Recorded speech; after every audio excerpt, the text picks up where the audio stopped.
muco mbabarira ndabivuge by'ukwezi kwa kabiri kw'urukundo canke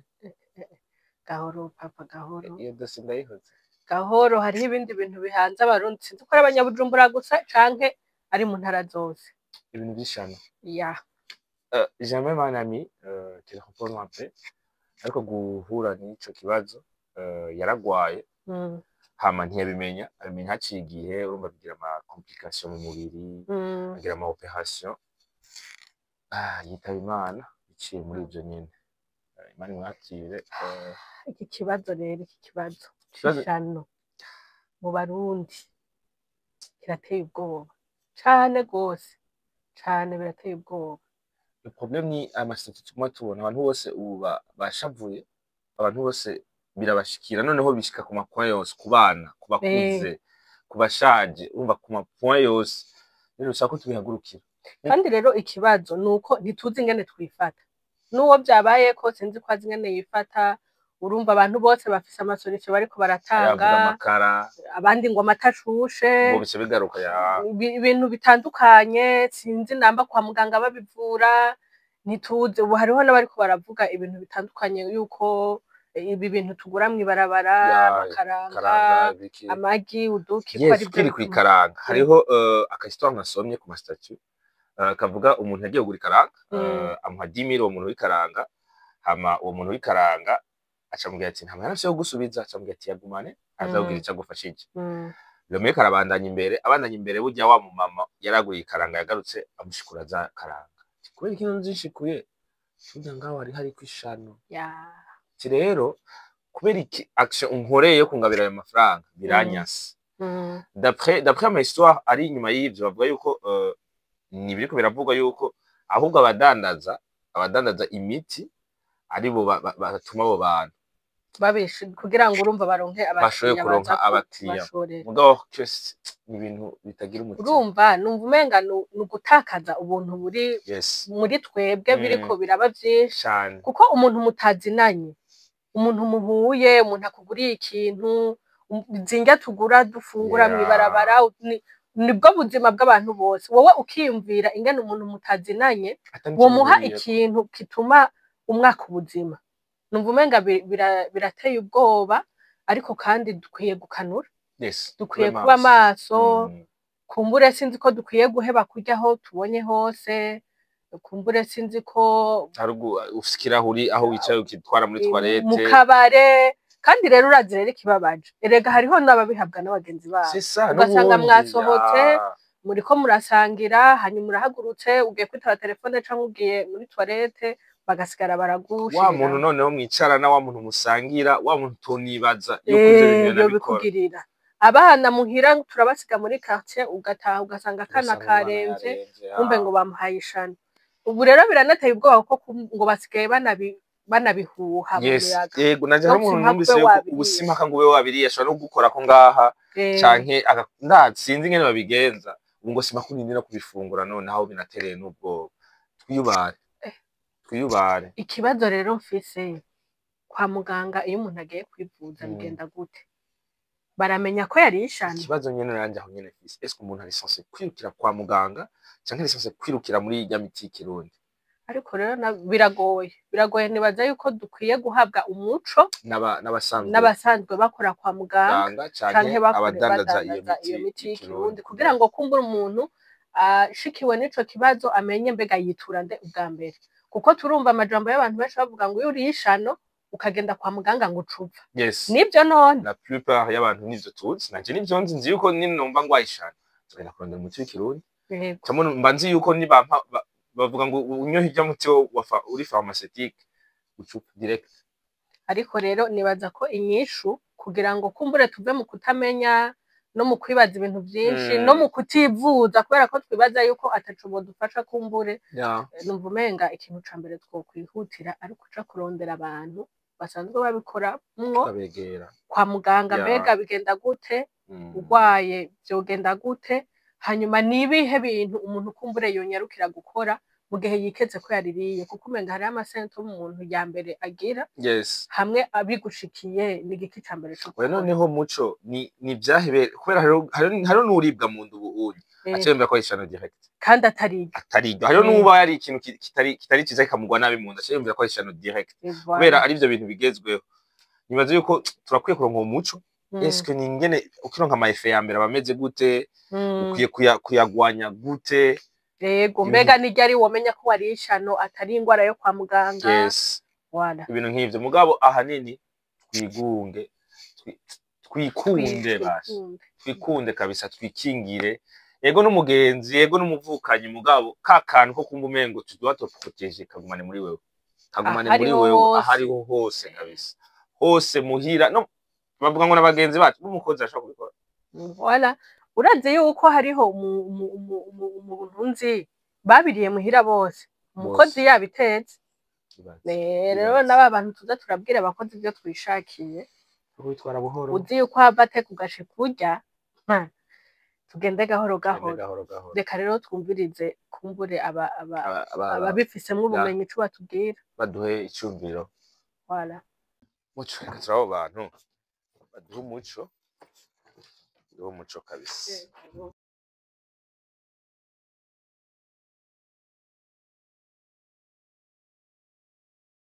murakoze kuri ico kibazo kuko ibijanye n'ishano tugize iminsi tuvyumva cane alors iyo umuntu atwituye akenshi aza afise ibimenyetso aratubwira ati ngwaye uko uyo kenshi tumuvura twitaye hanini kuri ibyo bimenyetso tukavyumviriza hanyuma tukagerageza tukakora ico bita interrogatoire tukumva igihimba canke organe ishobora kuba ifise ikibazo inyuma y'iyo interrogatoire turamusuzuma mu kumusuzuma dukora ico bita examen physique dukoresha amaso dukoresha amatwi ndetse turanakoresha n'intoke tukamukorako tukamukorakora tugakora ico bita palpation izo etape zibiri tumaze kuzikora ziradufasha kugira une idée canke intumbero ku ngwara dukeka yoba afise ari naho inyuma y'ayo ma hypothèse tuba twakoze duca tumutuma ibipimo kugira ngo duhinyuze ko ibyo twiyumviriye arivyo yoba afise hari aho kenshi aba tuba twiketse ko ashobora kuba yagwaye nk'amamikrobe twita amaparasite turafise ibipimo tumutuma ibipimo bipima inzoka zitandukanye hari aho tuba dukeka ko ashobora kuba yagize une infection par exemple microbe z'amabactérie naho nyene turafise ibipimo tumutuma haba mu mukoyo haba ndetse no mu maraso hari naho rimwe na rimwe rero iyo dusanze ivyo bipimo byose bimeze neza duca dukeka ko nka microbe yoba yamuteye ico kibazo ishobora kuba iri virale akenshi rero iyo microbe virale zihuye n'umubiri arashobora kugira ibimenyetso ariko ibipimo mwabikora muri rusange mugasanga nta kintu gifadika mubonye niho rero abantu baca bavuga ngo kwa muganga basanze atangwara afise mugabo twagira tubamenyeshe ko ibyo abaganga badashoboye gupima byose bica byitwa ko ari ibyo kwa rumenyi ibyo abantu bakunze kwita ishano biri mu mice ibiri umurwayi arashobora kutwitura avuga yuko yanyoye nk'ikintu kitanyobwa yariye nk'ikintu bizwi neza ko kitaribwa yagicishije mu kanwa kandi atagomba kubikora ushobora kuba umuti wataye igihe ishobora kuba produit toxique nka acide canke essence iyo aje canke ibinini runaka yanyoye byinshi mu buryo burenze iyo aje atubwira ati adoma ku rutoki ati ikintu runaka nzi neza kitagomba kuja mu kanwa na par accident nakinyoye aho turamufasha kuko tuba tuzi ubwoko bw'iyo toxique yanyoye iryo shano aba yariye tuba dushobora kumenya ibyo ari byo turashobora no kumenya uburyo rikora hanyuma tukamuha imiti imubuza iyo ashitse hakiri kare bien sûr tukamuha imiti imubuza ko iyo produit runaka ishika mu maraso ngo ugire ivyo yonona mu bijanye n'amagara yiwe. Ariko iyo aje yikeka yuko yariye ishano ata bimenyetso bifadika by'iryo shano afise, twebwe ntiduca tugendera kuri ubwo bwikeko bwiwe, duca dukora une démarche diagnostique abaganga basanzwe bakoresha. Iyo démarche diagnostique ahanini nayo ni kumubaza ibimenyetso afise, hanyuma ivyo bimenyetso tumaze kubitondeka neza tukamukorera isuzuma, tukamukorera examen physique, hanyuma avec l'examen physique tukaja kuri etape ikurikira yo guhinyuza les hypothèses diagnostiques ziba zakozwe.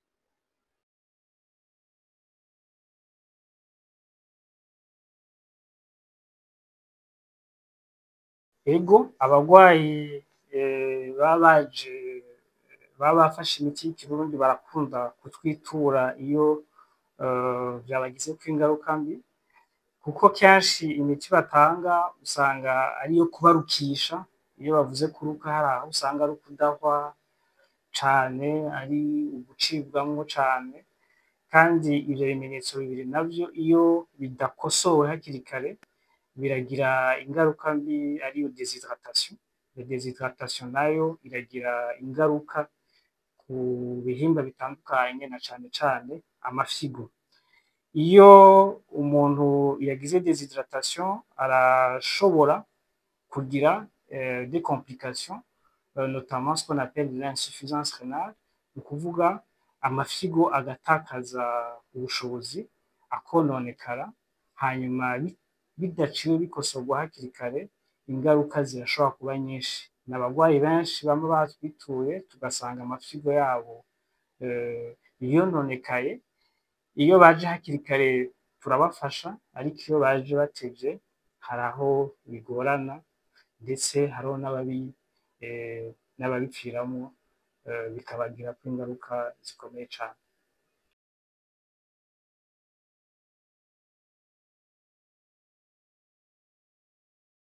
Ikibazo c'ishano ni ikibazo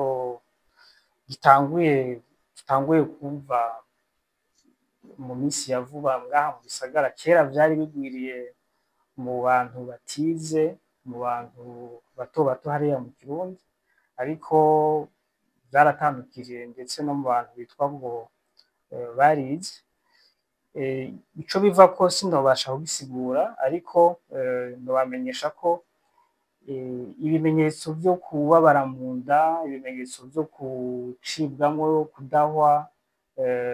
kumva utameze neza muri rusangi, ni ibimenyetso biri rusangi ku ngwara nyinshi cane. Ushobora kugwara malaria, une infection urinaire canke toute autre infection, ukagira des symptômes zishaka gusa n'izo zose abavuga ko bariye ishano baba bagize. Ico rero nohamagarira abatwumviriza muri rusangi nuko batokwihutira kuja kuri abo barumenyi, ko uwo muntu agiye kwa muganga boshobora kumusigurira ibitari bike, boshobora kubona ingwara zamyeho kandi n'ubu zihari, kandi zivurwa n'imiti yo kwa muganga yizwe neza, yanonosowe neza, itanzwe n'abahinga babinonosoye. Bantu rero mutwumviriza, turabasavye mugabanye ibintu vyo kujuragirika muja muri barumenyi, mwihutire kuja kwa muganga, muvuge ibimenyetso mufise, hanyuma abahinga babiteho hakiri kare ibintu bitararenga inkombe. Turamaze kubona abantu benshi baza batwitura bamaze iminsi bagwaye, barayerereye muri barumenyi batandukanye. Ikibazo cari gushobora kuba carakemuwe hakiri kare, ugasanga camaze kurenga inkombe, camaze gutera des complications au niveau y'amaorgane atandukanye. Donc turahamagarira abantu bose yuko reflexe yoba kuja kwa muganga imbere yuko biyumvira kujuragirika hirya no hino. D'après ibyo twumvise Muco, oya kwanza ivyo numvise wowe wavyumvise ndizi ngo ingwara bakugiriye ama examen atandukanye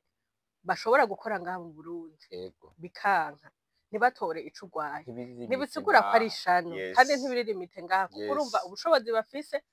bwo buri limite mugabo urashobora kuva aha ukagenda ahandi bakagitora ikindi naco ni ntitwibagire yuko inzoka estoma y'amadurere y'izindi ndwara ntaho zagiye we ahubwo nje ndibuka akantu mburibuka ko mu minsi iheze ubwiye umuntu ngo urwaye mu nda acakubwira ngo iyo ni tifoyide ngo ni tifoyide none ubu kubera iki cari bishani ubu unye tugerageze tugabanye ubwo bwoba buturimo ayo ma mauvaise information tuma turonka ku ruhande umuntu aribwe mu nda ntidushire mu mutwe direct ko ari shano tugerageze kuja kwipimisha kwa muganga tuje kwa muganga barabe ko atayindi ndwara dusanzwe dufise yo kwa muganga bashobora kuvura hakiri kare bayituvure tutarinze kwiyumvira ngo urumongera narisha nongera nariyiki hama kandi twumvise yuko ikintu cose umuntu ariye nyene kitategerezwa kuribwa kiramugwaza kumumerera nabi mu nda ya muga ikindi naco tubandanya twiyubara s'il vous plaît tubandanya twiyubara tuba hafi y'abagenzi bacu mugabo twiyubara dasubiramo tunivuza tugwaye ico nico cambere ugwaye kwa muganga bene kwa muganga barabe ico urwaye ico arico hama bakuvure ciao bye